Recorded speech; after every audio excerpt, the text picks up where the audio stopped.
Hello friends, आप सभी को गुणनखंड ज्ञात करना सिखाएंगे, वह भी आसान तरीका से। फ्रेंड्स, हम पहले ही बता देते हैं, जितने भी गुणनखंड वाले सवाल होते हैं वो केवल 4 प्रकार के होते हैं। उसी में से पहले प्रकार का सवाल इस वीडियो में बताएंगे, यानी कि हम चारों प्रकार के गुणनखंड सिखाएंगे, लेकिन हर एक प्रकार के लिए अलग अलग वीडियो बना देंगे ताकि आप सभी को अच्छे से समझ में आ जाए।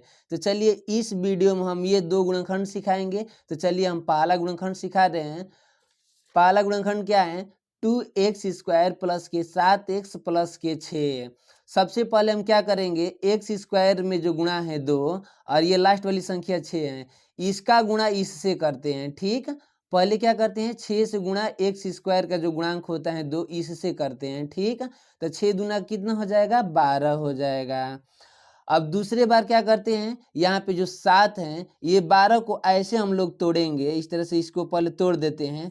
2 से करेंगे ये 6 हो जाएगा, फिर 2 से इसे भाग देंगे 3 हो जाएगा, फिर 3 से करेंगे 1 हो जाएगा। ठीक, अब देखिए 12 को ऐसे हम लोग तोड़ेंगे कि जोड़ने पे 7 आना चाहिए। ठीक है, जोड़ने पे क्या आना चाहिए, 7 आना चाहिए, और गुणा करने पे 12 आना चाहिए। ठीक है, अब देखिए 12 का जो गुणनखंड किए तो कितना आया है, 2 गुणे 3, 2 गुणे 2 और गुणे क्या आया, 3 आया है। ठीक है, इसी में से क्या करते हैं हम लोग, पेयर बनाते हैं कि गुणा करने पे क्या आना चाहिए, 12, और जोड़ने पे 7 आना चाहिए। देखिए पहले हम 3 और 2 का पेयर बनाएंगे। 3 2 कितना हो जाएगा, 5, और ये क्या है, 2 है, रह गया है। तो ठीक, तो 5 और 2 कितना हो जाएगा, 7 हो जाएगा। 5 और 2 को जोड़ेंगे तो कितना हो जाएगा, 7 हो जाएगा।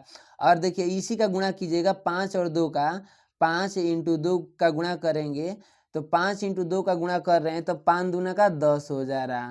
तो देखिए जोड़ने पे तो संख्या ये 7 आ जा रही है, लेकिन गुणा करने पे क्या आ रहा है, 10 आ रहा। ये भी नहीं हुआ। अब इसका पेयर बना रहे हैं, ये 2 का अलग कर दीजिएगा, ये 3 का, तो 2 2 कितना हो जाएगा, 4। तो 4 प्लस का 3 जोड़िएगा तो कितना हो जाएगा, 7 हो जाएगा। और 4 और 3 का गुणा कीजिएगा तो 4 गुणे 3 कितना हो जाएगा, 4 3 12 हो जाएगा। तो हम लोग का क्या हुआ, ऐसा हम लोग क्या पेयर बनाए कि 4 और 3 को जोड़ेंगे तो संख्या क्या हो जाएगी, 7 प्राप्त हो जाएगी, और गुणा करेंगे तो क्या हो जाएगी, 12 प्राप्त हो जाएगा। तो चलिए इसे हम लोग आगे सॉल्व करेंगे। कैसे, इसे लिखेंगे क्या, 2x² के 2x² प्लस 7 के जगह पे क्या लिखेंगे, 4 प्लस के 3। ठीक, 4 प्लस के 3, इस तरह से कोष्टक लगाएंगे, फिर ये x आए तो x बाहर कर देंगे। ठीक है, प्लस के 6। ठीक, उसके बाद से इसे आगे सॉल्व करते हैं। ये कैसे होगा, 2x² प्लस के, अब देखिए 4 से गुणा करेंगे एक बार x में। ठीक, तो 4x हो जाएगा, अब प्लस के क्या हो जाएगा, 3x हो जाएगा।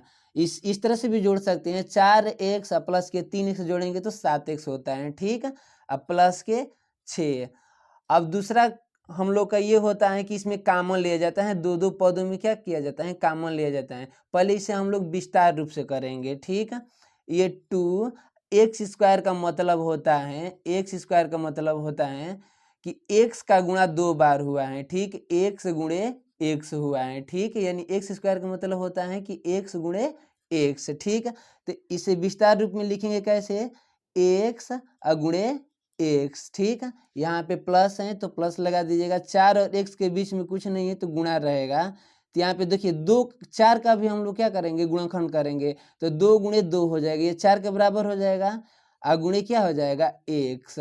अब प्लस के प्लस फिर लिखिएगा ये 3, और गुणे क्या हो जाएगा, x। अब इसे भी हम लोग तोड़ देंगे 6 को, जब 6 को तोड़ेंगे तो क्या हो जाएगा, 2 गुणे 3 हो जाएगा।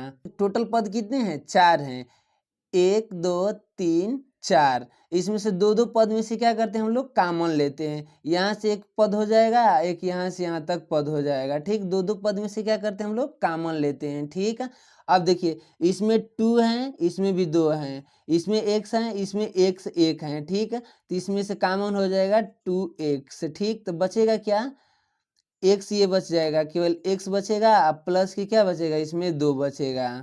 फिर इसमें से हम लोग कॉमन लेंगे तो इसमें से कॉमन क्या हो जाएगा, केवल 3 हो जाएगा, प्लस का 3। तो इसमें क्या बचेगा, x बचेगा, प्लस के क्या हो जाएगा, यहाँ पे 2 बचेगा। अब देखिए यहाँ पे सेम अंक है, यहाँ पे भी क्या है, सेम है, तो सेम वालों की एक जगह लिखते हैं, x प्लस के 2 हो जाएगा, आई क्वेश्चन में क्या हो जाएगा 2x प्लस के 3 हो जाएगा। चलिए इसका यही गुणनखंड है। ठीक, चलिए हम लोग दूसरा सवाल करते हैं। ये है एक्स स्क्वायर प्लस के 5x प्लस के 6। चलिए इसका गुणा इसमें करेंगे एक्स स्क्वायर के आगे कुछ भी नहीं है तो एक यहाँ पे छिपा रहता है। 6 से 1 में गुणा करेंगे तो 6 ही हो जाएगा। अब 6 का इस तरह से गुणनखंड कर दीजिएगा तो कितना हो जाएगा 3 हो जाएगा, फिर 3 से काटिएगा 1 हो जाएगा। इसका गुणनखंड क्या होगा 6 बराबर कितना हो जाएगा 2 × 3 हो गया। अब देखिए यहाँ पे क्या लाना चाहिए 5 आना चाहिए। ठीक, गुणा करने पे 6 यानी 3 गुणे 2 किए तो कितना हो जाए 3 दूनी का 6, 6 तो आ ही जा रहा है। और जोड़ने पे 2 प्लस के 3 जोड़िएगा तो कितना आ जा रहा है 5 आ ही जा रहा है। ठीक है, तो हम लोग आगे इससे सॉल्व करेंगे। एक्स स्क्वायर प्लस के 5 के स्थान पे क्या लिखेंगे 2 प्लस के 3 लिखेंगे। और उसके बाद से एक्स यहाँ है तो एक्स लगा देंगे, प्लस के 6 तो 6। ठीक है, उसके आगे इसे सॉल्व करेंगे।